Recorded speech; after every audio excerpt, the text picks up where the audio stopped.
May dalawang aso dito na ang babae.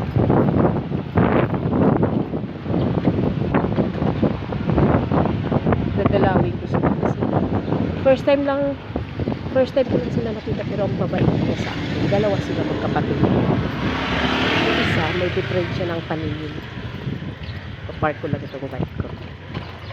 Ayun sila. Yung sa gitna yan. Bibigyan ko tinapay. Ata! Oh, tingnan mo. Gising na agad sila. Narinig lang busis ko. Sandali lang. Bibigyan ko kayo tinapay. Ayun, tingnan mo, oh. Nakaabang na sila, oh. Ay, magkapatid yun. Bibigyan ko tinapay.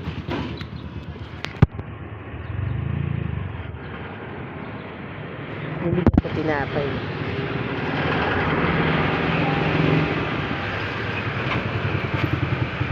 Hirap daw ang buksan. Wait lang. Ay. Alit.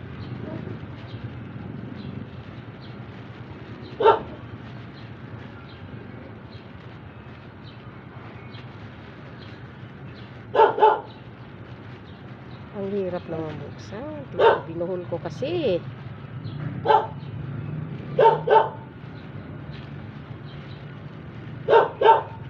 Hirap buksan. Wait lang mga doggy ha.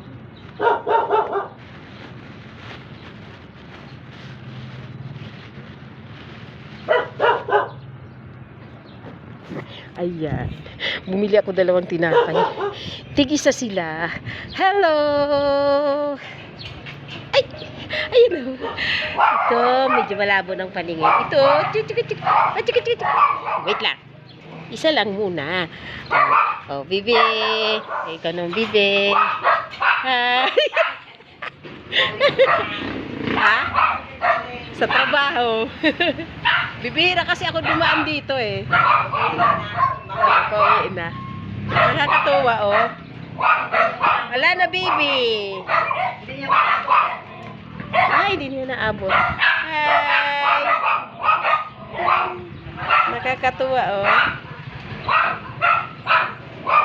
Pag narinig na nila boses ko,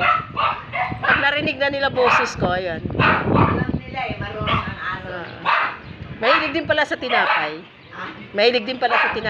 Pinapakain kasi ng ano eh. Ano, kulang? Ah. Sa Lunis naman. Ang pogi nito. Ha? Malabong mata nito eh. Oo, itong isa, malabo. Kaya nga, ginaganon ko na lang sa bibig niya. Ang babait eh. Ang pangalan nito? Blossom. Yung isa, yung malabo ang mata. Winter. Si Winter yung malabo. Hi, Blossom! Si Winter. Sa Lunis ulit, ha?